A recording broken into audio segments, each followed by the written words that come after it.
Hi, I chose to do my interview with my ex-mother-in-law, Carla. While I'm divorced from her son, we remain on good terms, and his family has always included me as family. They've been wonderful grandparents to my children, and I have a lot of respect for both Carla and my father-in-law. I was very glad to have the opportunity to sit down with her and talk about her life. It's interesting to speak with someone about their life experiences and see how different experiences have shaped their lives. Carla spoke a little bit about her childhood. She had a stable two-parent home and they were very loving and supportive. They were a religious family, which I was aware of. Faith has always been a very important part of Carla's life and has been the driving force in her lifestyle and life choices. I believe that faith and gratitude are the things that have shaped Carla's attitude about life. We don't necessarily see things in the same way, but I have a lot of respect for her viewpoints and where she's coming from. Um, she speaks about her younger years very positively, even when noting the challenges of moving into an unwelcoming town as a child and struggling to master reading. She notes her strong family support and relationships and talks about developing a work ethic as a result of the encouragement she and her siblings received from their parents and grandmother. Her work ethic is something that I've witnessed for almost 20 years and can certainly attest to. She mentions her grandmother loving her artwork and hanging her pictures up everywhere, which built her confidence with art to the point that she opened a craft business during college with the help of her parents, which I found interesting. It was not something that I knew about. And in my experience with religion and even with this family, women tend to fill pretty stereotypical gender specific roles. So the fact that she kind of had her own business in college was surprising to me and no, interesting. Um, I was glad that she drew upon her early experiences with art because she's an incredibly gifted artist who is now an art teacher and has produced both a son and now a granddaughter, my oldest daughter, who have inherited her incredible talent. She's very modest about her strengths, but her abilities are amazing, and I've always been very grateful that she's helped cultivate the same talent in my daughter. Um, I sometimes I wonder if she could have done something even a little differently if she had a more extroverted personality. She's a pretty introverted person, and it's not that I don't think that teaching is noble and that she contributed a lot. I definitely do. I'm in education myself, and I think that it's a very noble and fulfilling way to devote your life. But she just her she's just so talented that I had wondered if she could have done something else with it. She does not seem to think. She doesn't seem to have those same questions. She doesn't seem to voice any regrets or thoughts of missed opportunity, which I'll get into later.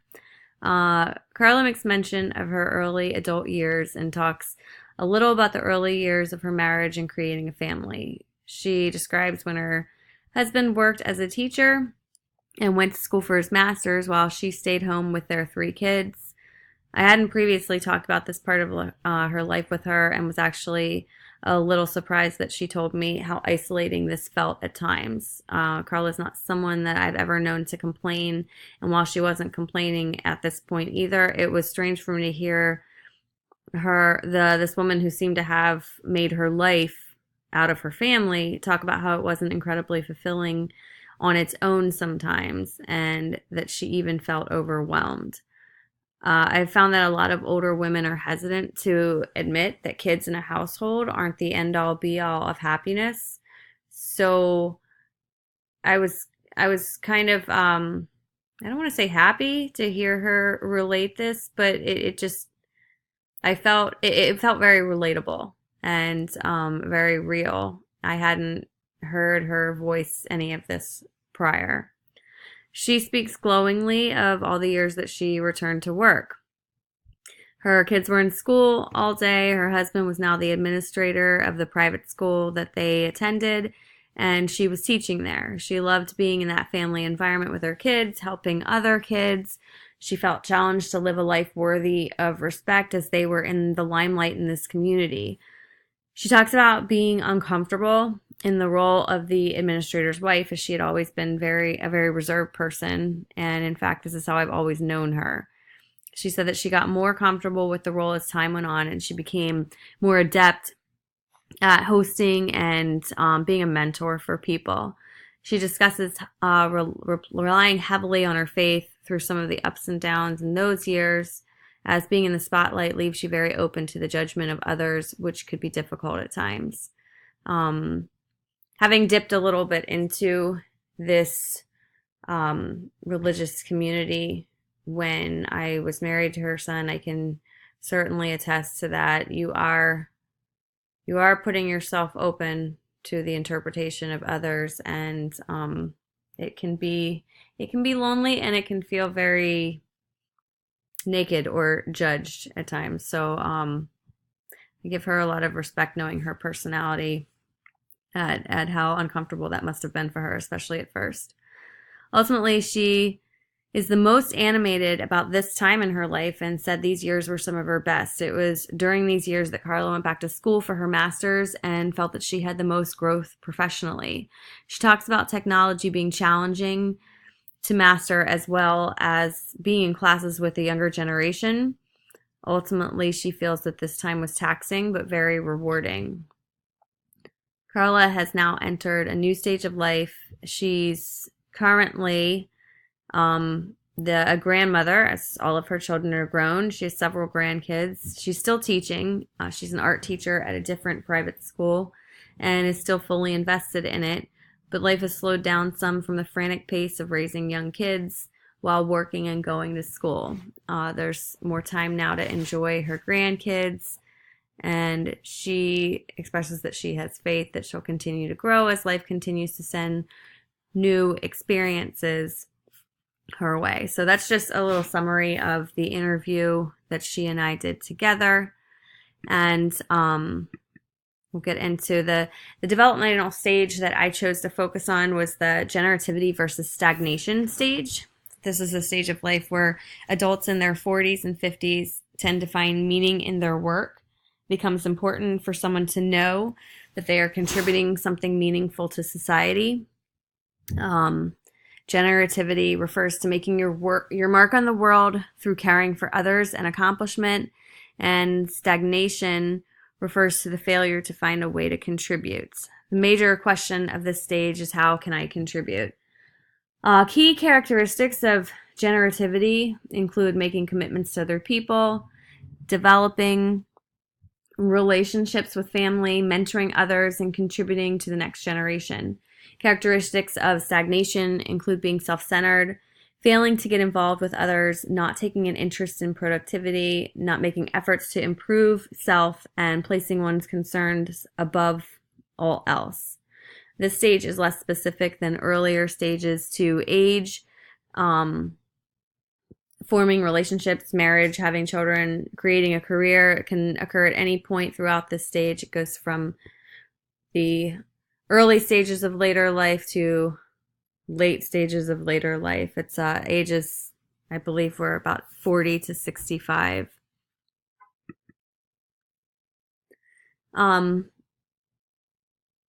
This is often the midlife crisis stage. People reflect back upon accomplishments or lack thereof and missed opportunities. This can go either way. People can use this opportunity to make changes and tackle new goals, or they can grow resentful because they're out of time to do the things that they wanted to do. I feel during the generativity versus stagnation stage, Carla re-entered the workforce and returned to school for her master's degree. At the same time, she was raising 3 school-age children and assuming a new role as a school administrator's wife, which brought on some additional challenges for her.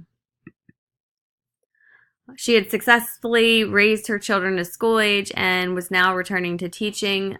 I think, as I mentioned before, she speaks about these years as some of her best. She had just come out of raise an isolating time of life where she was home with three young children doing everything by herself as her husband was working full time, going to school full time, and then taking on an administrator's position.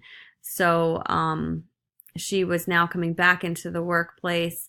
She had the benefit of being with her whole family, as her husband was the administrator at this school. She was teaching at this school and her children went there. She earned her master's degree and found fulfillment in her teaching career. She does say that, it was a little bit challenging to go back into an educational setting with learners that were younger than her. Being in that situation myself, I can say that it is a little intimidating at times. And I know that at that time technology had started to advance even a little more. So things were a lot different going into a grad program than when she had originally gone to undergrad. So that was challenging for her. Assuming the role of the school administrator's wife put her into a position she was not really comfortable with, as she's a pretty reserved person. She needed to learn how to live under constant scrutiny and basically be a role model for others, for the kids that she was teaching, for their families, people in the church, touch the lives of all of her students. Carla enjoyed the atmosphere of the school and definitely found meaning in her work and what she was doing.